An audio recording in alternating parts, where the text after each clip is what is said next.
Baik, Assalamualaikum warahmatullahi wabarakatuh. Sebelum izin memperkenalkan diri, saya Kaila Nafisa dengan NIM 2023 11081 yang dimana pada kesempatan kali ini saya akan mencoba memaparkan sebenarnya sama seperti yang sebelumnya, hanya saja akan lebih terfokus pada simuling dari si sistem yang saya buat. Jadi pemaparan ini terkait dengan gain scheduling yang penerapannya itu di sistem pendingin ruangan, yang dimana nantinya akan saya jabarkan lebih jelas terkait dengan simulingnya. Nah, sebelum itu saya reminder dulu untuk kasusnya, masih sama juga dengan yang sebelumnya, bahwa kasusnya ini di saat sebuah gedung perkantoran itu memiliki sistem pendingin atau AC yang digunakan untuk menjaga suhu tetap nyaman bagi penghuninya. Namun, suhu ruangan sering berubah akibat berbagai faktor seperti jumlah orang di ruangan, intensitas sinar matahari, dan juga suhu luar ruangan.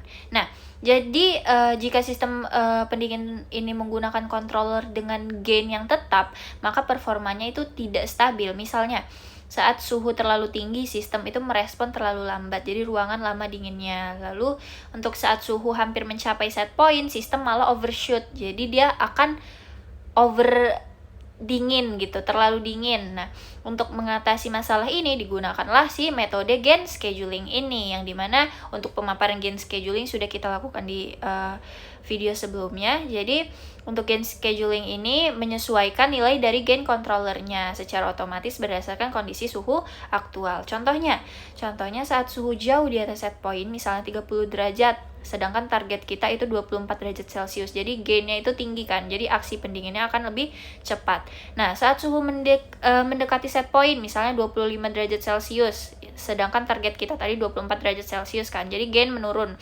Nah, aksinya akan pendinginnya itu akan lebih lambat. Nah, dengan cara ini sistem itu nantinya akan lebih efisien, hemat energi, dan juga menjaga suhu tetap stabil di sekitar set point kita, yaitu 24 derajat Celcius. Nah, di sini masih ada terkait dengan bentuk diagram bloknya, masih sama seperti sebelumnya, yang dimana nilai gain dari controller dapat menyesuaikan diri secara otomatis sesuai kondisi suhu ruangannya nantinya, yang dimana itu nanti bertujuan untuk menjaga suhu ruangan agar selalu berada di sekitar nilai set point, yaitu 24 derajat Celcius tadi, dengan efisiensi energi yang lebih optimal. Nah, untuk penjelasan komponen-komponen yang kita gunakan dalam simuling itu tersebut, yang pertama ada sensor A526 analog input, yang dimana blok ini tuh mempresentasikan sensor suhu yang mengukur suhu aktual ruangannya.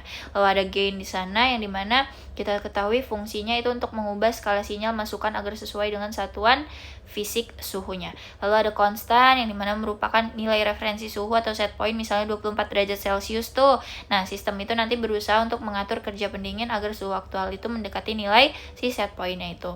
Lalu untuk sum ini sendiri itu dia penjumlahan, yang dimana nantinya dia menghitung perbedaan antara suhu referensi dan juga suhu aktualnya. Lalu ada switch, yang dimana untuk memilih kondisi logika. Jika errornya lebih atau sama dengan 0, sistemnya akan mengaktifkan mode pendingin.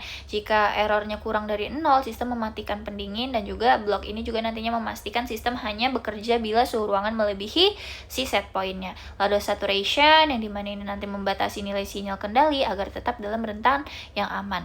Kalau di sensor A526 tadi ada input, sekarang ada analog outputnya, yang dimana ini berfungsi sebagai penghubung antar sinyal kontrol digital dan perangkat fisiknya. Lalu ada display. Blok display ini untuk menampilkan nilai suhu ruangan atau nilai error secara real time agar pengguna dapat memantau performa si sistemnya. Lalu ada scope, yang dimana ini untuk memvisualisasikan sinyal kontrol secara grafik nantinya. Lalu untuk alur kerja dari si diagram blok ini sendiri, nantinya sensor itu nantinya akan membaca suhu ruangan tuh. Setelah dia dibaca, nah nilai suhu ruangan itu nanti dikonversi melalui si blok gain tadi. Nah, dihitunglah selisih errornya dengan set point, lalu switch itu nanti menentukan apakah pendingin aktif atau tidak. Nah, saturation di sana akan menjaga agar sinyal tetap aman.